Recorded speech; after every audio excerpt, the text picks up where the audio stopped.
Welcome back. Now, let's take a look at the performance space itself and learn how the physical arrangement of the performance space will dictate the staging techniques used. In this section, we will take a look at what is perhaps the most commonly used performance space in the theater today, the proscenium arch theater space.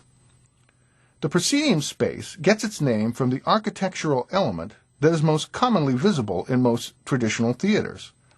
The proscenium arch was popularized during the Italian Renaissance. It is the picture frame structure that typically surrounds the action of the play.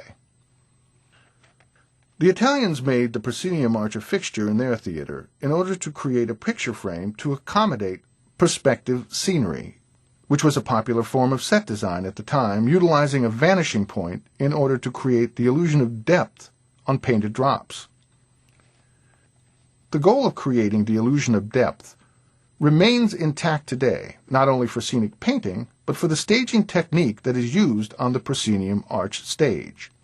Before we consider the main staging technique for the proscenium arch, let's take a look at the physical relationship between the stage and the house in this space. In the proscenium arch space, the house and stage are situated on opposite ends of each other. This arrangement enhances the ability of the stage to create the illusion of depth that the Italians sought in the earliest proscenium arch spaces. This brings us to the ruling convention of staging for the proscenium arch space. That is the convention often referred to as picturization. A director staging his play on the proscenium arch stage is attempting to create a series of stage pictures in order to better convey the dramatic action that is occurring on the stage. He does this by a technique known as blocking. Blocking is the process of arranging the actors on a set in a way that will create visual interest and dramatic tension. Blocking also involves the general movement of the actors on the stage. On the proscenium arch stage, the director considers the stage floor as a series of blocks. This ground plan is a top view of the proscenium arch space. In order to create the illusion of depth on this stage, the director considers the upstage area, or the area at the back of the stage furthest away from the audience.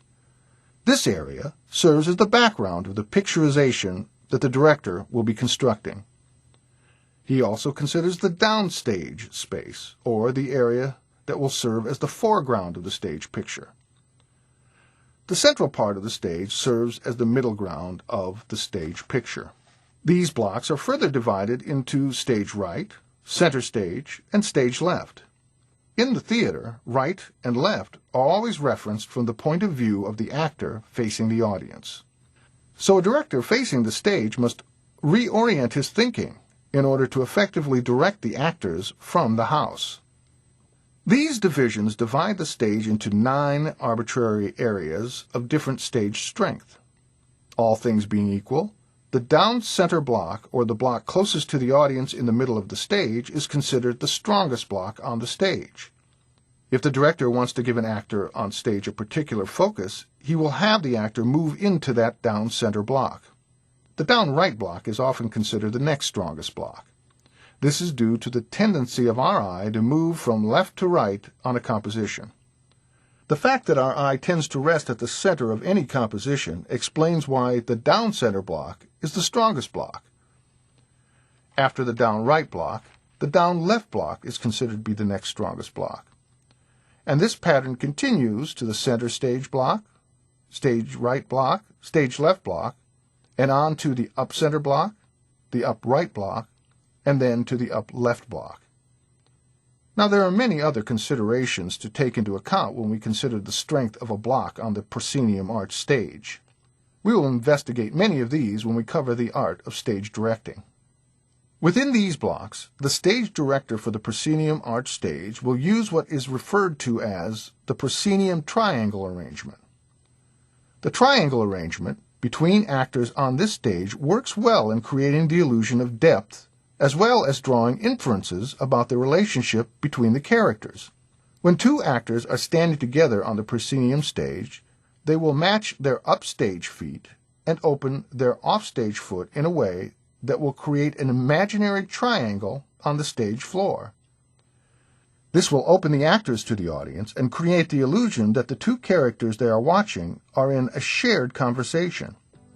If a scenic designer has included levels on his set design, the director may further exploit the proscenium triangle to create depth and height to his stage picture.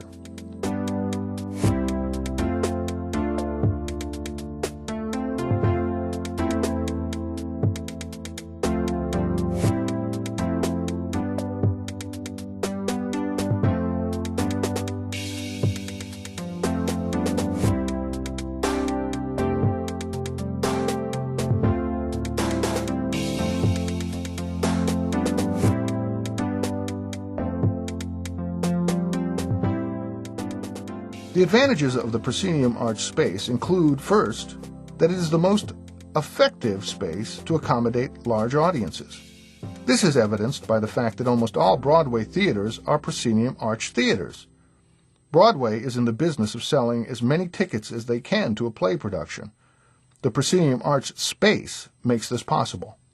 The proscenium space is also the most common physical arrangement between the performance and the audience, so the audience is used to it and most comfortable with this arrangement. It is also comparable to other similar modes of entertainment, such as the movies and television. Because it accommodates large audiences, one of the disadvantages of this space is that it is not conducive to creating an intimate atmosphere. As a result, it can feel a little impersonal in its mode of presentation. It's in this quality of intimate settings where the other two theater spaces, the thrust space and the arena space, shine. But we'll cover that in the next two sections. For now, go to your task for this unit and answer the questions there.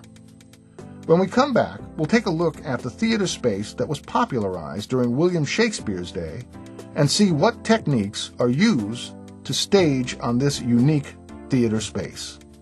We'll see you next time.